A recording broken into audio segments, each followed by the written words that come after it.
Des moments avec Dieu avaient un temps de réflexion pour chaque jour. 12 avril. Si tu n'aimes pas Jésus, il s'en va. Tous les habitants du pays des Géraséniens prièrent Jésus de s'éloigner d'eux, car ils étaient saisis d'une grande crainte. Jésus monta dans la barque, et s'en retourna. Luc 8, 37.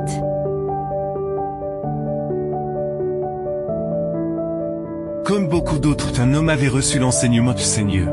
Avait été formé les connaissances des Écritures, et pourtant, il ne voulait qu'accueillir le Sauveur dans sa vie. Que fait le Seigneur quand quelqu'un ne veut pas de lui? Dieu force-t-il la volonté déjà? Dans les Écritures, le Seigneur se présente.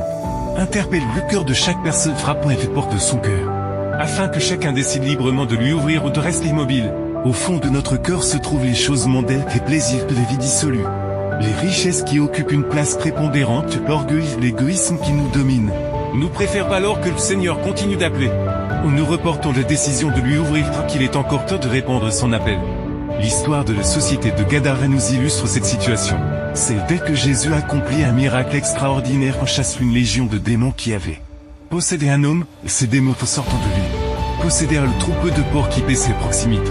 Et les porcs se précipitèrent dans les mers. La société de Gadara préférait ses richesses plutôt que d'accueillir Jésus, et l'estimait que si Jésus restait, elle subirait bien plus de pertes. Et elle n'était pas disposée à l'accepter, elle suppliait Jésus de quitter son territoire. Les habitants de Gadara avaient sous les yeux la preuve vivante de la puissance et de la miséricorde du Christ.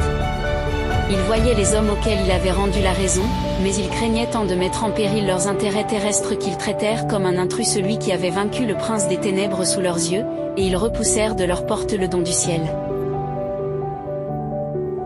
Qu'est-ce qui pourrait bien t'intéresser davantage que le salut de Dieu? Pensais-tu que si Jésus entre dans ta vie de plaisir prendrait fin? Et cela ne te convient pas? Ne veux-tu pas te débarrasser des péchés qui te font plaisir? Et refuses-tu d'entendre l'appel du Seigneur? Dieu insiste mais n'oblige pas, Dieu appelle. Mais ne mets pas de pression, Dieu invite mais n'utilise pas les forces. Dieu sait que tu irais mal sans lui. Dieu sait qu'il est le seul à pouvoir remettre de l'ordre dans ta vie. Mais il ne le ferait pas si tu ne lui permets pas d'entrer dans ta vie. Mais ces appels ne dureront pas éternellement, le moment qu'il frapperait la porte sera passé. Le Seigneur bien-aimé serait parti, lorsque les Gadaréniens refusent de l'accueillir. Jésus s'est éloigné d'eux, et quoi de pire que de rejeter Dieu? Tu as peut-être commis tant de fautes par le passé, des péchés graves horribles. Mais il est temps de faire demi-tour, de cesser de t'éloigner du Seigneur, et d'ouvrir ton cœur à Jésus afin que le Seigneur accomplisse son œuvre de guérison, restauration, de le laisser sortir de tes vies, accepte sans tarder tes vices chaque jour avec Dieu. Amen. Merci pour écouter cet audio. Nous vous invitons à partager avec votre. Contactez et visitez le site web biblewell.com